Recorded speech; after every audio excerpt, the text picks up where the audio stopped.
Hi, everyone. Welcome to our online session on blending in-person and online proctoring to advance diversity, equity, and inclusion. I am delighted to be here today with two wonderful women who are going to share some of their thoughts and considerations around accessibility and diversity, equity, and inclusion, and how different proctoring tools can actually provide enhanced access to assessment and to opportunities. So I'm actually going to ask them to introduce themselves, starting with Margaret. Hi, everybody. Thanks for joining us this afternoon.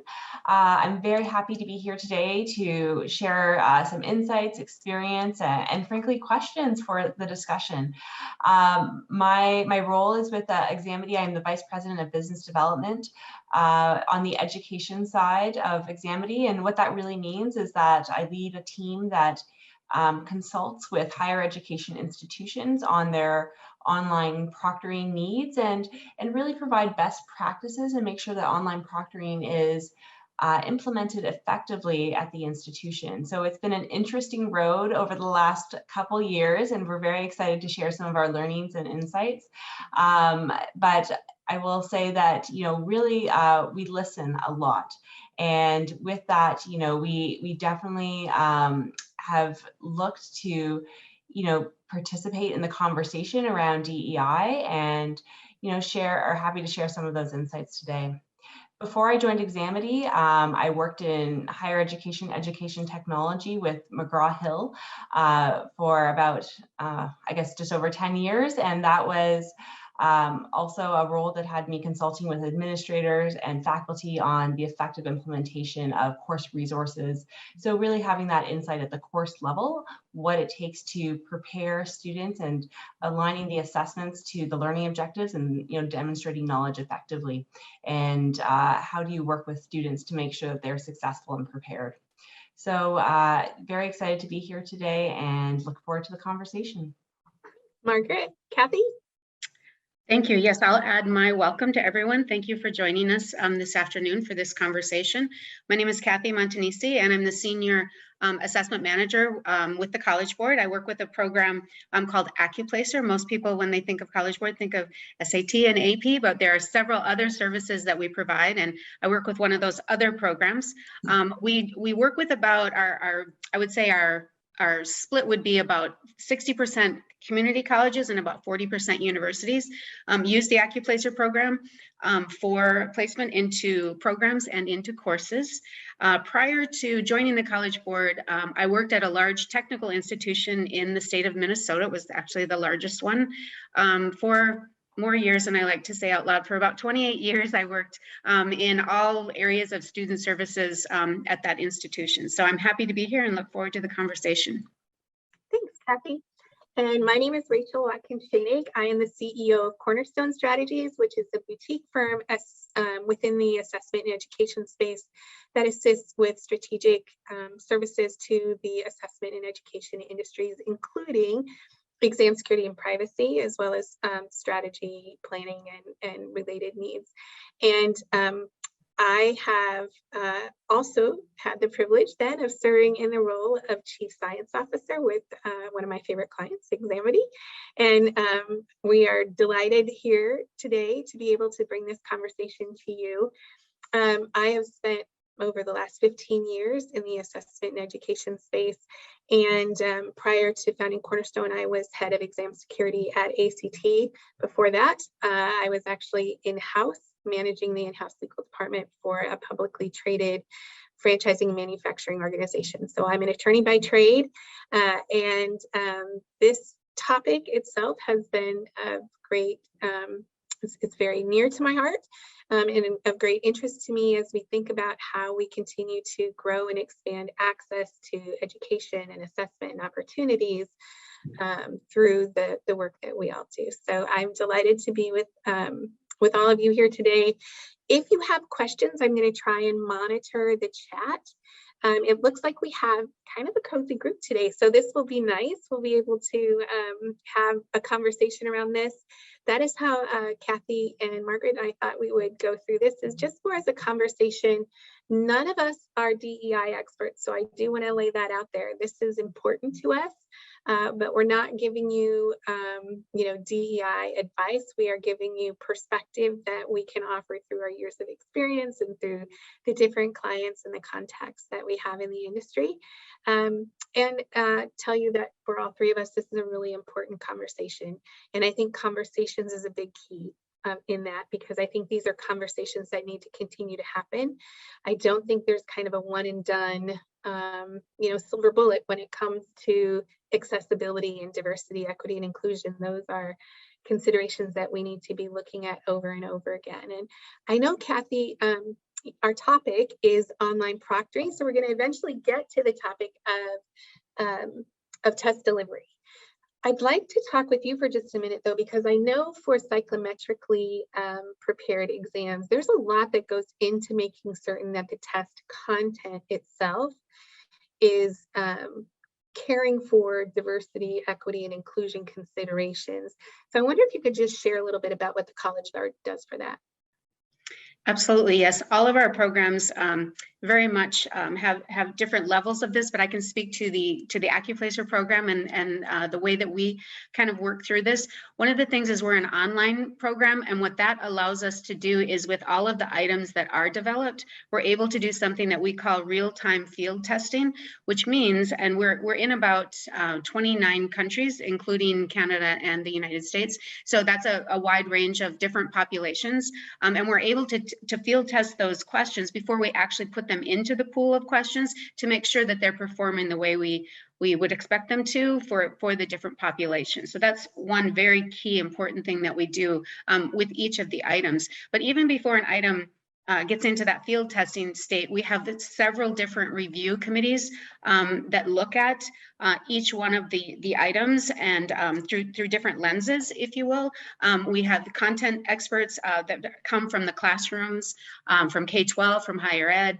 So trying to, again, get all different views on these items before they actually even make it into the pool. And then once they're in the pool, making sure, are we going to keep them in the pool based on how they're performing with the different populations. Mm-hmm. Awesome. So I think it's important for us to remember that the way we write exams can have an impact on diversity, equity, and inclusion.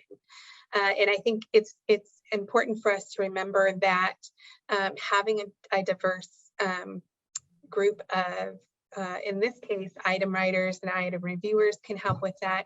I think as faculty and as educators, that is an important part of what we need to consider is whether the way we are wording our language, the way that we are designing our exams itself can have a negative influence on, a certain cohort of our learners out there. I know another thing, Kathie, that also arose when you were designing Accuplacer was the question of speededness or a timed exam and how that can have an impact on accessibility. Can you speak to that just a little bit? Sure, absolutely. When I was on a campus, I would say that one of the #1 accommodation requests that we received was for extended time or additional time. And so it was really important when we were developing the Accuplacer exams to take that into consideration. And so one of the things that we did was all of the exams are untimed. And I remember being back on a campus, you could almost like physically feel the room, like the students just kind of relax when they would find out that the exams were untimed. So that was a really important component that we considered in fairness for all. All right, so I'm going to actually go to the chat and ask all of you online here to just drop some thoughts in the chat right now. So when we talk about accessibility and diversity, equity, and inclusion, what comes to mind for you? If you want to just drop your thoughts into the chat, I'm going to just sort of read those out as they go in there. But we'd like to hear from you. What comes to mind when you start to think about diversity, equity, inclusion? When you think of accessibility, what are some of the words that come to mind for you? Is this a shy group? I won't say your name if you'll just put a couple of words into the chat. Differentiation, thanks. I hope it's okay. Thanks, Trudy. I didn't say your name, but I was so happy to see someone responding. Differentiation. What else comes to mind? Stress reduction. Thank you, Jennifer. Yeah, stress reduction. We know that that is a big concern for our test takers and our learners. What are some other words that come to mind when you think of diversity, equity, and inclusion and accessibility? I'm going to go to Margaret. Feel free to keep dropping your thoughts in the chat. But Margaret, I want to go to you. When you think of accessibility, what does that encompass for you? Thanks, Rachel. I would say that it has certainly evolved, right? Especially, I would say a few years ago when I would be speaking to different institutions and they would say, talk to us about accessibility. I would often start speaking about, how we work with accommodations, how we work, provide extra time, how we can work with screen readers and meet ADA requirements. Now, my approach and my understanding is much broader, especially in understanding that it's not about physical or just mental opportunities to provide better support, but also just about comfort and reducing any kind of anxiety or different things that might trigger others. So creating a more inclusive environment. And I think that is something that really drew me to this topic today, is that creating that awareness and that dialogue that, the responsibility of education technology companies, institutions, is to move beyond, an ADA requirement to have a more holistic understanding and develop supports for this so that, we're not having students have to identify as different. They could just have perhaps choice. Yeah, I really, I want to, Jennifer had dropped in there about stress reduction and you had mentioned, Margaret, comfort. And I think all of us want to create a situation for our learners and for our test takers where they're able to demonstrate their best knowledge, their best skills, their best competencies. And I think that is such an important part when we start to think about diversity, equity, and inclusion. Alexandra dropped in culturally responsive and equitable opportunities for success. And I love the culturally responsive because that was one of the things that I wanted to mention. I think our industry as a whole has moved beyond thinking of accessibility as some type of testing accommodation or learning accommodation, like extra time or maybe a reader or things like that, to thinking about it more holistically about each of our learners. And so that allows us to be more inclusive of maybe cultural differences, geographic differences, religious differences, technological or socioeconomic differences. Guy had dropped in that we need to understand that socioeconomic factors might require technical accommodations as much as any other factors. So recognizing that there are differences in infrastructure and access to internet or access to modern equipment to take a test on, access geographically to a test center. I know I'll just share kind of my own experience a long time ago, but when I took the Illinois bar, it was a 5.5-hour trip for me to take a 3-day bar exam.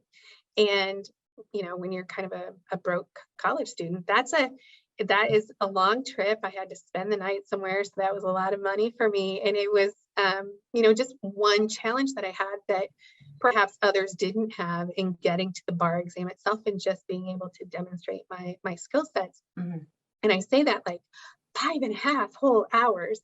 Obviously, that meant I had to go spend the night somewhere. As head of exam security for ACT, I know we had candidates that were over 10 and 12 hours away from the closest test center that they needed to find some way to travel to because it was a paper and pencil event-based exam. And so, I think recognizing that geographic factors, economic factors, and lifestyle factors, in fact, can have a huge impact on people's access to the opportunities that learning and education provide. And I think that's why it's so exciting to have this topic, because I do think that we are seeing technology advance to the point where we are, being able to provide new opportunities for people. So I want to kind of keep on that topic. And when we think about test delivery, then what considerations come to mind for you, Kathie? I think that test delivery, prior to the pandemic, I mean, that changed so many things for so many folks. The main method was, on campus. That was just really, and the online was kind of an extra nice to have for certain things, right? But I never think we ever imagined that it would kind of become this blended approach that we're now seeing, and I don't ever see it really going away, because I think it has given so many students that opportunity, that word accommodations, they don't even have to say that anymore. Maybe my preference is to be in a room by myself, but an institution couldn't provide that because of spacing issues. Now I can do that at home in my own space, right? And the comfort level that provides, and I don't really have to call that out or put a name or a label to it, that kind of thing. So I really think it's here to stay, and we're going to see this hybrid model continue. Well, to that point also, in the past, typically to get special permission to write in a different way, you had to go to a doctor and perhaps get a note, have some type of documentation, whether, it's a preference or something that, might be something that could block the demonstration of your knowledge in the best way possible, right? So having more choice in the delivery of your assessment, it just reduces those barriers, right, to demonstrating knowledge effectively. And, to that point, I had one institution recently say that they're going to be going to an online proctoring model because they have so many recent requests to write in an isolated or alone in a room. Test takers are no longer feeling comfortable being in a large group hall or large writing setting with many other people. And I don't know the reasons behind these requests, but just the institution does not have the physical space to accommodate these many students writing alone, right? So providing that option was an economics a choice for them, as well as just addressing an obvious growing preference amongst the students.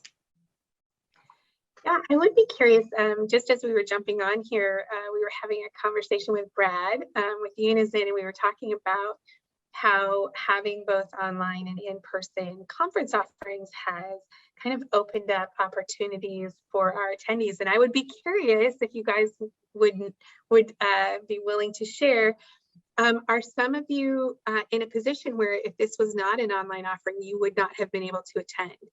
So do you mind just kind of dropping that in the chat and letting us know for you, how important was it to be able to access an online conference like this, be able to have the technologies at your fingertips and the learnings at your fingertips to allow you to still access the information without needing to travel or, pay for a hotel room and all of those types of things? Anyone willing to share? Because I do think that is a consideration, much like it is for us, for others. Yay, Sherry, thanks for letting us know. Sherry said that's why she was able to attend. And same thing with Trudy. She works remote. Jennifer says online was a must. I mean, I think it is just so awesome that we have, our own appreciation for how these tools can work for us, guys. So this is all he does now, because it's so accessible. And Jessica says his boss goes, he has to stay home. But I can even say for myself, I have small children, and the guilt of leaving, right, for a few days is, it's hard and it weighs on my family and stuff. So even if you have the financial resources to attend a conference and the support of your organization, there's a personal life that, there as well. So that's something that students grapple with, and all of us, I'm sure, as well.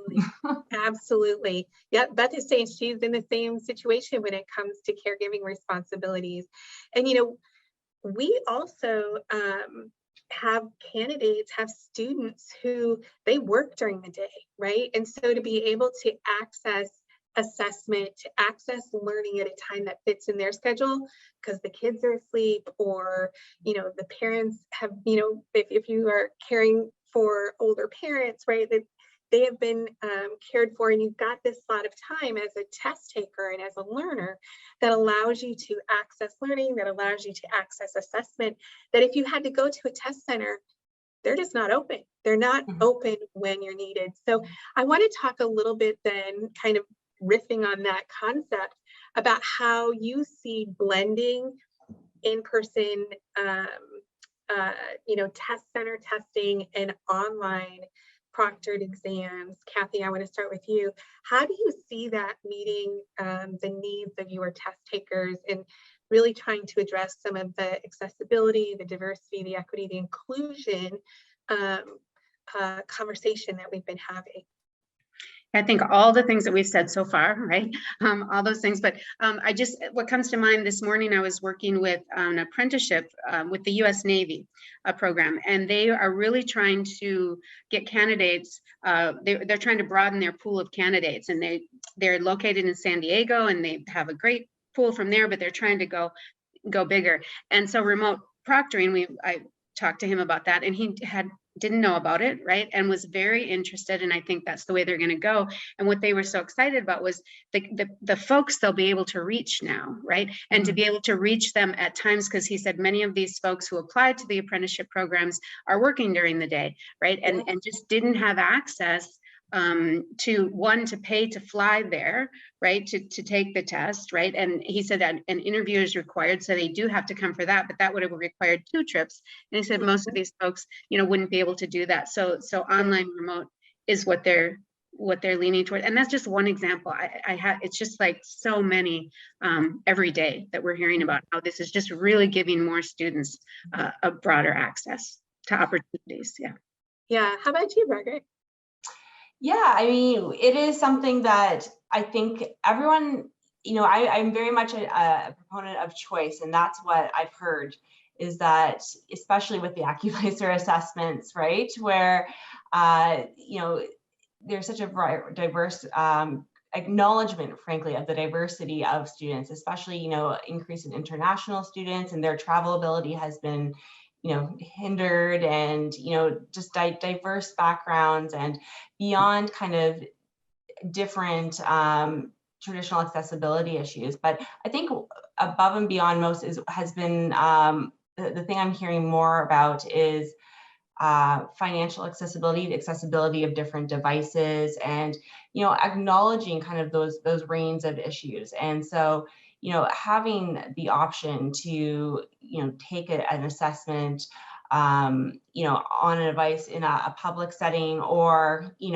at the local library or things like this, is really something that a lot of institutions are excited to be able to offer, that, accommodation that works around a work schedule and things like that. But it is absolutely something that I think the students are driving now more than the institutions, really, because they can't get rid of it completely. They want to make sure that it's done responsibly. They want to make sure that, the providers are transparent, that homework has been done around data collection. They have good questions, and they expect, that institutions have done their research, but they want that option, and that's the feedback we're hearing. Yeah, and I think, kind of to take it on the flip side, I think there's also the acknowledgement that not everyone has a quiet place to test at home, right? Some people have, multi-generational families or little kids, where it's hard to concentrate for a 2-hour or 4-hour exam at home.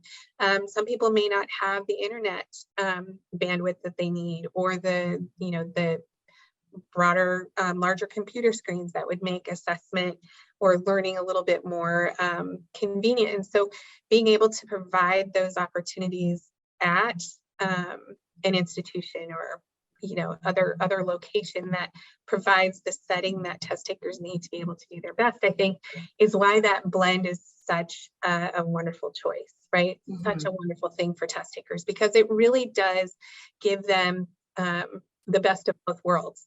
And it leaves the option to them to think about, what for them can allow them to perform their best. I have one child who would have loved the opportunity to take her admissions exam at home in a more kind of private setting, and I have another child who has been taking them and is absolutely fine with taking them in a group setting. And I think, it just goes to the fact that the diversity across our test taker population, we can't predict that. And they don't just fit, those are two siblings, right? And they don't just fit into a nice, neat little box based on some kind of demographics that are similar. We have students who, for a multitude of reasons, are going to make choices that we may not have been able to predict, but now we actually are able to better support because we can blend that online proctoring and test center proctoring offerings. And Kathie, go ahead, Margaret. Go ahead. Sorry, I was going to say, and I think, I read a recent study saying, it was in 2021, there was a study saying about 50% of students have now had some exposure to proctoring technology. And, with that has come a huge amount of learning, right? For institutions, for proctoring companies, the usage and the use case has just expanded as well. So that's, created tons of opportunity for innovation and just dialogue, right? And that's part of this conversation as well, right? Is understanding, maybe we don't all have, a perfect understanding, but creating acknowledgement of, the range of issues we need to be supportive of, and just remove the barrier so that people don't have to put their hands up and say, I need a special, instruction for this or that, right? How do we just make sure it's as seamless as possible is something that I think we've all come to acknowledge, going into coming out of the pandemic.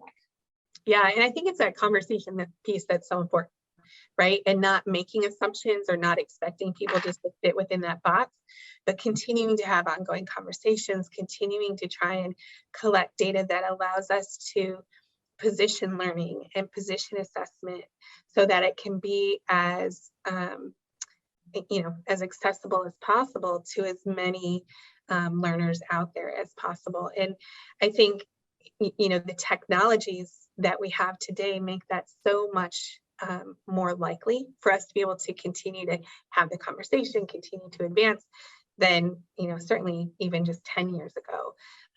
And I think the pandemic forced us to put our arms around the fact that this technology could be used so much more effectively, that we can't just look at it as a, unplug your live teacher and plug in a remote teacher, or unplug an in-person proctor and plug in a remote proctor and just leave it alone. We have to really try and work with the technologies to use it in ways that make it, that leverage all the goodness that is in those without trying to make it seem like it's in person again or in a test center again, because it's not. Learning online, taking an assessment online is different than learning in person and taking an assessment in person. And I think it's okay to acknowledge that while still saying, but the outcome is still good. And Kathie, I want to talk with you just a little bit about that, because I know have some really great data sets to say, here's how our students are performing when they test online with an online proctor. Here's how they test when they're testing online with an in-person proctor. How are you seeing those results come back for you? Yeah, we're seeing, so far we're not seeing a lot of difference, right? Which is good, right? That we weren't sure. I mean, this pandemic to come back, we just jumped on a train, right? That went really fast. Usually in higher ed, we do pilots, like we love pilots, right? And we like to pilot for 3 months, 6 months. So there was no piloting on this, right? Like it was just everybody jump in and figure this out. So we put a lot of things into play when it first hit to make sure that we were doing things like protecting the item pool and switching item pool, all that kind of stuff around. The psychometricians were busy doing that and running reports, but in the end, we haven't seen a lot of difference. I think just what we just keep hearing over and over is it just has opened the door of opportunity for so many students that, to your point, there's still a need for the in-person and then the online. It's just choice and what is somebody more comfortable with. And I said it before, but I don't think it's going away. I think it's definitely here to stay. How about you, Margaret? Have you heard anything from your clients in terms of their experience when they blend the best of both worlds and offer both online and in person? Yeah, I definitely, there's lots of feedback. And what I would say the biggest learning from the heaviest users of online proctoring is that you have to be very clear of what what your goals are of online proctoring, right? What are you trying to validate by proctoring each assessment? And this is also true for in-person assessments as well, is that are you validating that a student's just doing the reading? Are you validating identity? What are you hoping to achieve by introducing a proctored assessment into this test environment? And the reason I mention that is that not all proctoring solutions are the same, right? There's automated, there's live proctoring where you have a human proctor validating the test environment, providing additional support and unique instructions. I think that it's really important that faculty and administrators take that time to evaluate what are you trying to achieve. How complex is your assessment? And do you have special unique instructions in terms of using Excel as part of your assessment? Is it all in the LMS? Just thoughts and working with an instructional designer on that. And I think that when online proctoring is introduced thoughtfully with these questions in mind, that's when we've had the most success. And that's the learnings that we definitely have heard from institutions, that smaller assessments that are just validating that perhaps readings have been done, right? Things like this, perhaps that those don't need to be proctored, but you want to reserve proctoring for those more higher stakes assessments, or where you need to validate the student's identity, or make sure that unique instructions are being implemented, and really taking advantage of proctoring not only as something there to make, provide a secure testing experience, but also to provide the test taker with support. And it is something that really helps ensure that a test taker is successful, because they're going to be aware of exam rules and just have that seamless experience. And I think that has been a lot of the dialogue and the learning coming out of the pandemic, where I think it was thought everything must be proctored online, and we're just going to throw things online and throw a proctor on it, or automated proctoring software. And you take a step back and say, okay, let's do this thoughtfully. Let's make sure those questions are designed in the best way for an optimized online experience, first off, and demonstrating knowledge the most effective way possible, and then introduce proctoring effectively as well. And so I think that that's been something that's really been nuanced, and acknowledgement that having different types of proctoring, different types of situation best serves the student as well as the assessment. Absolutely, yeah, I think it's that whole, you can't just unplug one, plug in the other, set it and forget it, right? You need to think holistically, as you, I think, so elegantly described, around the broader process that goes into deciding what you're assessing, how you're going to assess it, and then is a proctoring solution an effective way to make sure that the results that you get can be relied upon. Mm-hmm. Ultimately, that's what we're trying to do through this process. So I want to go back to chat and ask of the folks online, how many of you have had experience with online proctoring? So I would just be interested, or have a child that you can have an experience, I guess, a secondhand experience with it, if that works. But have you had an experience with online proctoring, and has that helped shape sort of your view of how that tool and the choice of both online proctoring and test centers can advance accessibility, diversity, equity, and inclusion? So I would love to see your thoughts. If you don't mind dropping those into the chat, we would love to have that conversation. Guy says he's been doing online proctoring support since April 2020, which is wonderful.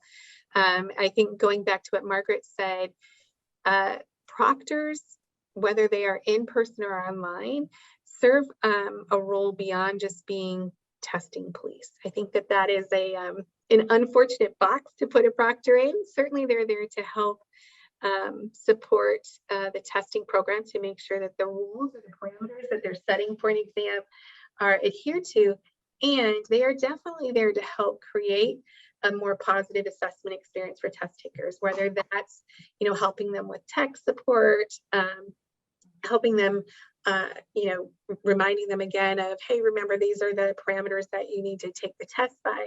There are so many ways that I think proctors are more than, like I said, testing super police. They're really, in many ways, the face of the testing program at the time of the exam, the face of the institution, right? As much as the professor is in some ways. So that's awesome. So let me go back to our panelists while you guys are thinking a little bit more about your online proctoring experiences. And I want to talk with you a little bit more. Have you seen a difference in the diversity of candidates, Kathie, who have been able to take the AccuPlacer exam? I think one of the things that we've really focused on, even before the pandemic, right, was making sure that we had really opened up and made sure that all of our resources for the exam in terms of practice resources were free to everyone.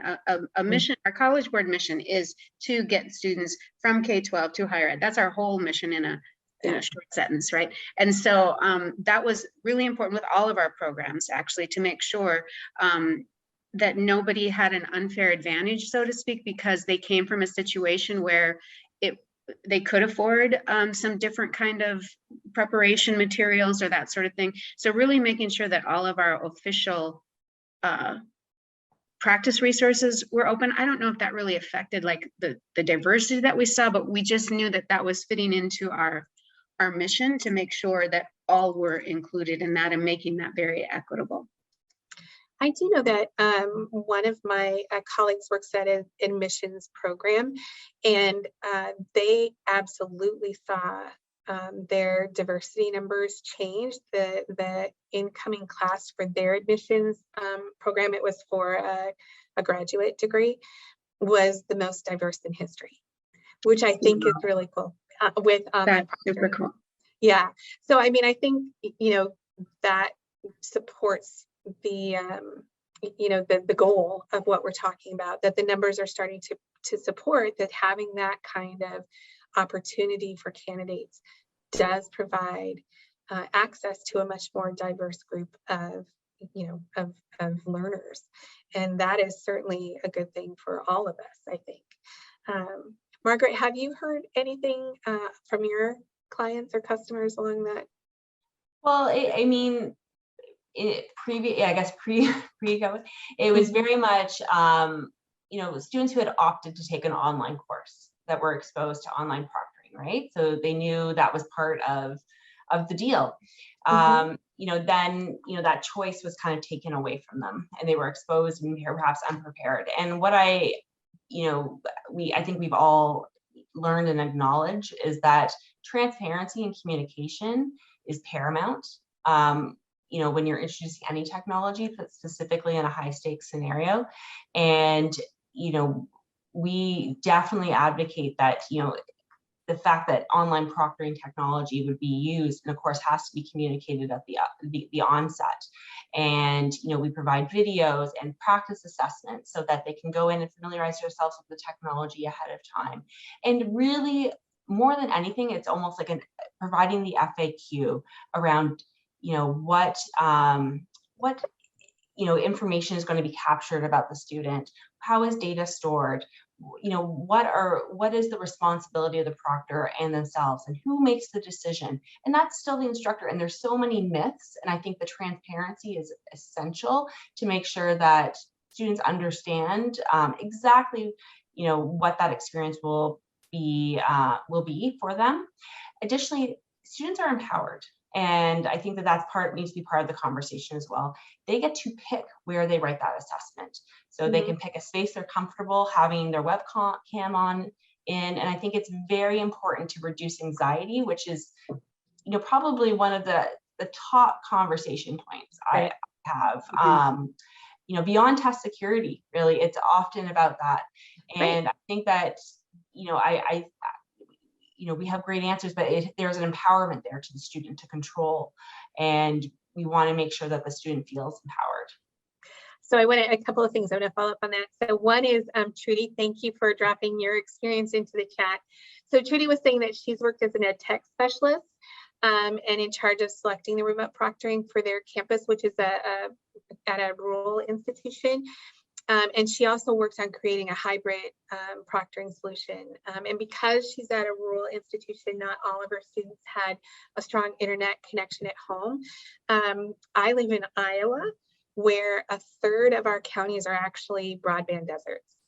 So, you know, having access to capabilities is very real to me. And I'm sure, Trudy, that is exactly what you're looking at too. And I think it goes to why allowing students to have the choice of, you know, can you test at home? Can you test at a test center is really the best of both worlds for candidates, so that they're able to you know, choose that solution that allows them to best demonstrate their capabilities and allows for more access to the opportunities we provide.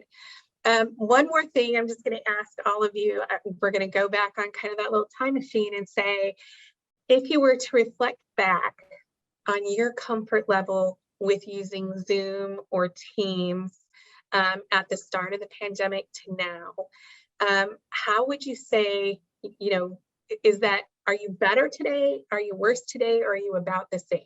So your comfort with the technology, your comfort with how best to get, you know, the most out of these kinds of meetings, whether that's raising your hand, putting yourself on mute.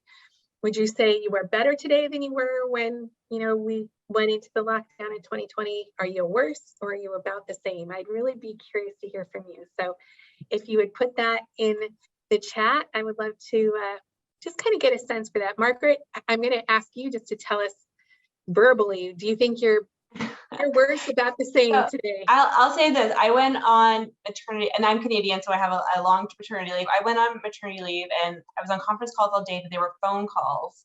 And I came back December 2019, and everybody was using Zoom, and it was all on camera, and I was mortified. And now I don't even think any two thoughts about it at all. I was eating a big shawarma sandwich in front of my boss earlier today, and I had no shame. So I think I'm one with Zoom. Yes. But I remember being like, what is happening a couple years ago. How about you, Kathie? Better, worse, about the same? So I'm definitely better at remembering to unmute.